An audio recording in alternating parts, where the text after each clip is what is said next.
So in all of the problems that we've done so far, you've been given a polynomial, and what do you have to find from there? The possible zeros to lead you, to what? The roots, or the zeros, right? This time, I'm going to give you the roots. We're going to work backwards to get the polynomial. Okay? So we're not going to be doing synthetic division. What's the opposite of division? Multiplication. So if we're undoing the division, we're going to be multiplying. Okay? Which is usually easier for people. There is a lot of stuff going on up here. You can read that. 2 points that you really need to know about, though. There is a theorem called the complex conjugates theorem, as well as the irrational conjugates theorem. And what that means is, yesterday we were getting I values in our answer, right? You will never, ever, ever get an I value by itself. It will always have a plus or minus with it. Okay? Because the only way to get the I is to have a square root, and when you take the square root, you always have a plus or minus. So, what this conjugates theorem says is it says that if a plus bi is a root, then a minus bi is also a root, because you have to have the plus and the minus. And the irrational conjugates theorem is exactly the same. It's just without the i's. But if I had like 3 plus root 2, then 3 minus root 2 is also one of my zeros. Okay? So let's practice what the conjugates are. The conjugates are the other one that's not given. So if you're given the positive one, you need to come up with the negative one. If you're given the negative one, you have to come up with the positive one. So if I was told that 7 minus radical 2 is one of my zeros, what's the other one? 7 plus radical 2. Because we would have, up till today, written these as 7 plus or minus radical 2. Correct?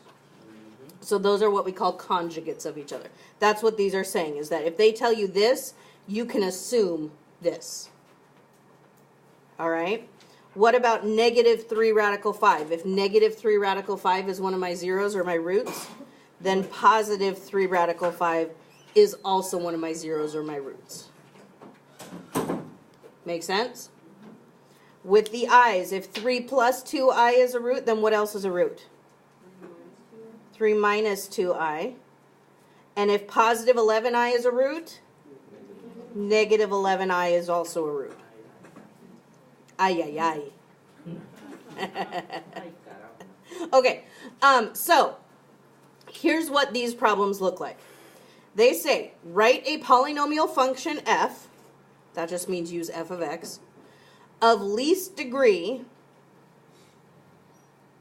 don't worry about that part, that has integral coefficients. What that means is no fractions or decimals. They have to be integers, nice numbers.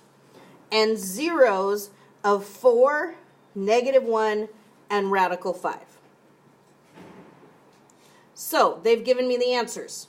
The answers are 4, negative 1, and radical 5.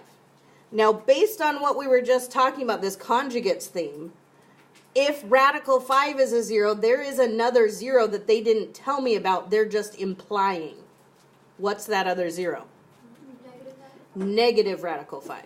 So I can say that means negative radical 5 is also one of the zeros, because the radicals and the i's always have to come in positive and negative. So how many roots are there? 4. So what degree should my answer be? 4th degree, right? Now, if 4 is one of my roots, what did the parentheses look like that it came from? X minus 4, right? X minus 4 gives you an answer of positive 4. If negative 1 is an answer, what did the parentheses look like that it came from? Plus 1. So I'm going to change that subtraction sign into a plus sign. If radical 5 is an answer, what did the parentheses look like? X minus radical 5. And if negative radical 5 is also an answer, it would be x plus radical 5. Any questions so far? The rest of the problem is foiling. But the difficult part just comes right here. My suggestion is, whenever you have a radical or an I, FOIL those first. Because in the process of multiplying those, your radical or your I will disappear. And that's important because this whole integral coefficient thing means I can't have any radicals or any i's. So let me show you what this one looks like. If I were to multiply this, and you can use either method, the box method or the distributive method, x times x gives me x squared. X times positive radical 5 would be positive x radical 5, right? You can't multiply something not in a radical with something inside a radical, only like this. Negative radical 5 times x would be minus x radical 5. Bless you. And what's negative radical 5 times positive radical 5? That would be negative radical 25, which I can tell is going to simplify, right? Do you notice that these two terms are going to cancel each other out? Yes. So I'm left with x squared minus what? 5. Now, chances are when we were solving stuff the other day, or the past several days, we would have gone straight from here to our answers. We wouldn't have gotten those parentheses, right? We would have just started here. But it's okay because we can still use those parentheses to get back to the equation. So I've taken care of those two parentheses. And now I have x minus 4 and x plus 1. And at this point, I have f of x equals. At this point, it doesn't matter what order I go in. Just take two at a time and start multiplying. Okay? So if I took these first two, I have x times x, x squared, x times 1, x, negative 4 times x, negative 4x, and negative 4 times 1.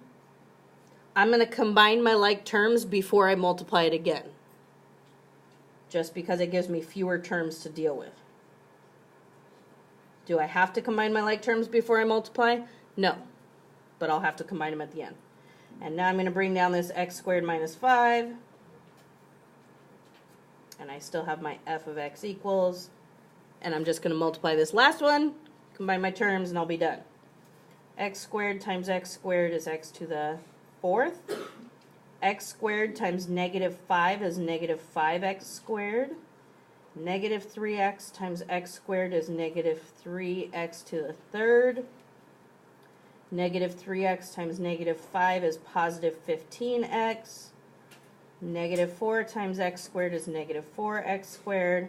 And negative 4 times negative 5 is positive 20. Again, I still have f of x equals because they say write a polynomial of least degree, and they tell me to call it f, meaning f of x. So I think I'm down to my last one. F of x equals x to the 4th. What should come next? Minus 3x cubed, right? And then how many x squareds? Minus 9x squared plus 15x plus 20. That's what the polynomial looks like that would get you those values as an answer. Not too bad, right? Just a bunch of good old-fashioned algebra. Okay. One thing I wanted to talk to you a little bit about, if you didn't have just like radical 5 times radical 5, if you had to multiply something with a number in front of the radical, such as 3 radical 2 times 3 radical 2, you have to multiply both the 3's and the radical 2's. So 3 times 3 would be 9. Radical 2 times radical 2 would be radical 4. What is radical 4? Thank you. Oh, thank you. It's 2, so 9 times 2 would be 18. So 18 is what you get when you would multiply 3 radical 2 times 3 radical 2. Just wanted to show you an example of a radical with a number in front of it. Okay? You ready for the backside?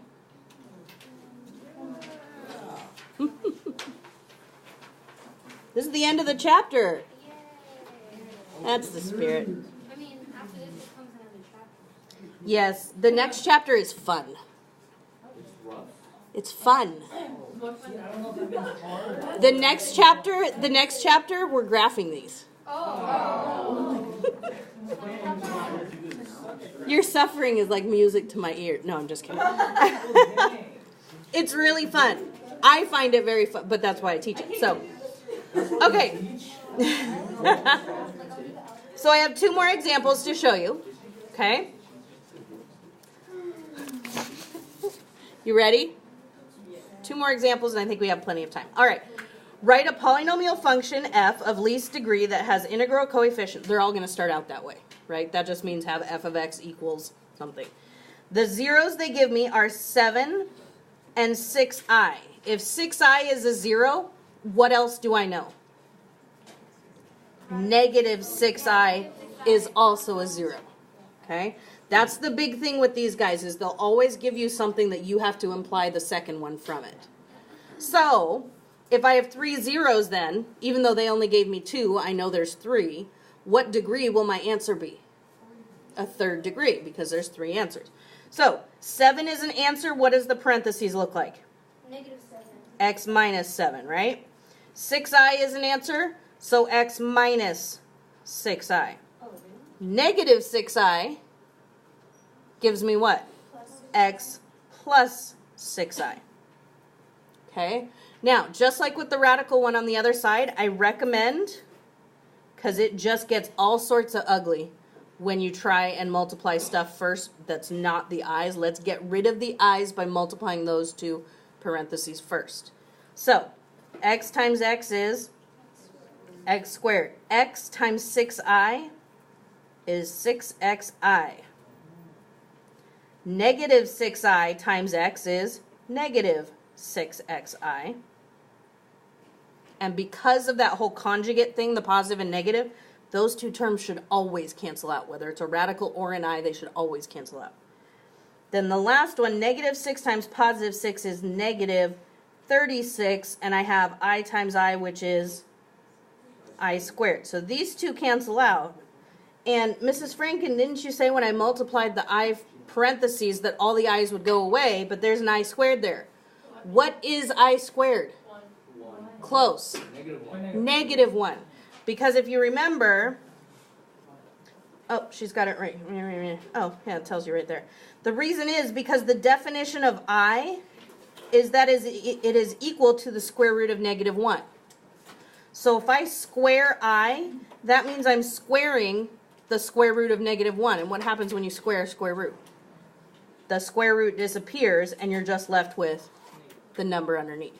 So, yes, there's an I squared there, but what that means is I have to replace the I squared with what it equals, which is -1. So what does this become? X squared plus 36. That's what I get when I multiply x minus 6i times x plus 6i. Now let's multiply by that other parentheses that we haven't touched yet. Put our f of x equals, and we'll be done. X times x squared is x to the 3rd. X times 36 is 36x. -7 times x squared is -7x squared. And -7 times positive 36, I have no idea what it is. -7 times 36, -252. So my final answer is going to be f of x equals. You must have the f of x equals. If you don't have the f of x equals, you have not given me a function. Okay? Let's see. X to the 3rd, what? Minus 7x squared plus 36x minus 252. That's my answer.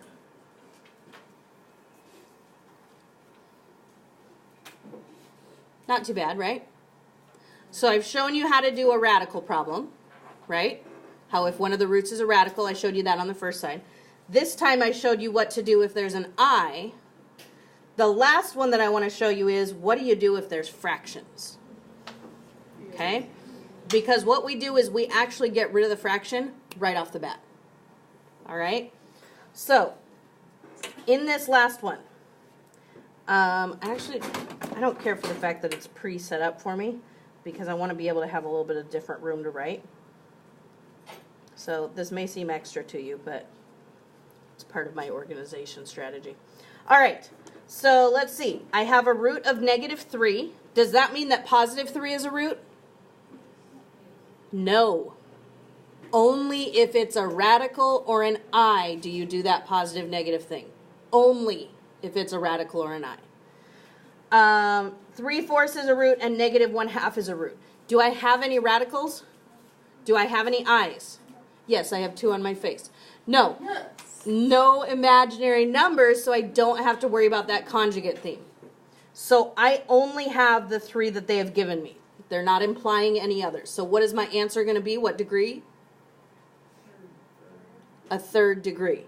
So the -3 should be pretty easy to put in parentheses. What's it going to look like in parentheses?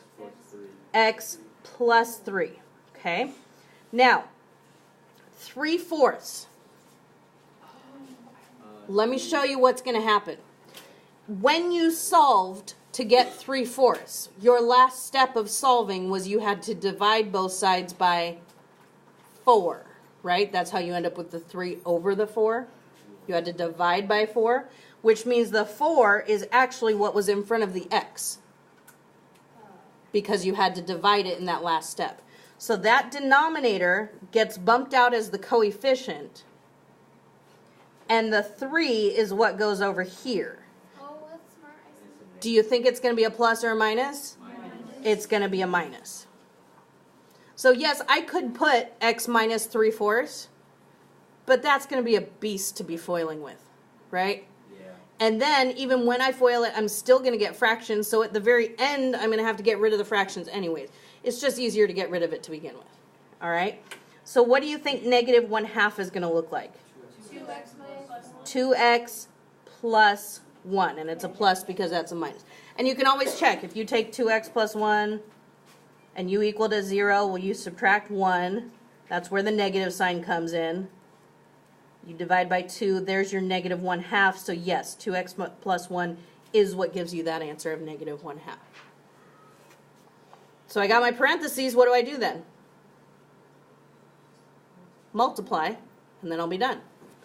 So, doesn't matter what order, just take 2 at a time. So I'm going to start with the first 2. X times 4x is 4x squared. X times -3 is -3x. Positive 3 times 4x is positive 12x. And positive 3 times -3 is -9. I'm going to combine my like terms before I multiply through that third parentheses. I have 4x squared minus 3, plus 9x, right? Yeah. Minus 9. And now I'm going to multiply that through the 2x plus 1 parentheses. So 4x squared times 2x is 8x cubed. 4x squared times 1 is 4x squared. 9x times 2x is 18x squared. 9x times 1 is 9x. -9 times 2x is -18x. And -9 times positive 1 is -9. So, at the end, I have f of x equals, do you have to have the f of x equals? Yes.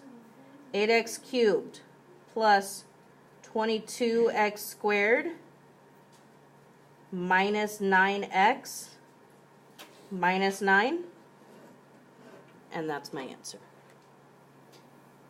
So on your homework, you will be getting a combination of fractional roots, which you'll need to know how to put them in parentheses, the I roots, which you'll need to remember the conjugate, and the radical roots, which you'll have to remember the conjugate. So once you set up your parentheses, you just multiply, combine like terms, and we're done. Okay? Do you now know why we spent the very first week doing like multiplication of polynomials and stuff? It was all to lead into this process, so that there was actually something we could do that was meaningful, that had those skills applied to it. Okay? Happy studying!